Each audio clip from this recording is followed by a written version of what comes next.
What's going on, everybody? Pastor Wes here, and I'm here with another Sermon Rewind. This past Sunday, we talked about why it is important for us to send up a distress signal when we are trying to break the strongholds in our lives. You know, it's so fitting that we would talk about David. David is somebody who saw over and over in his life, time after time, that when he sent up a distress signal to God, God would help him. Whether it was to help him to guard against the lion or the bear trying to come and attack his sheep, whether it was in his fight against Goliath, or even when he was on the run from Saul, David knew that if he sent up a distress signal, whatever it is that he was dealing with, God would help him to overcome it.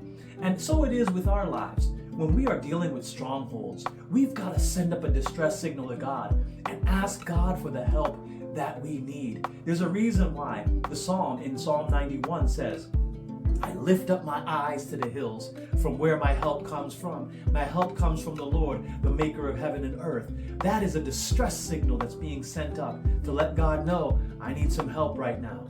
So if you are trying to figure out how to break some strongholds in your life, I want to encourage you today to send up a distress signal to God. Let God know that you need His help. Let God know that this is not going to get broken without God's help.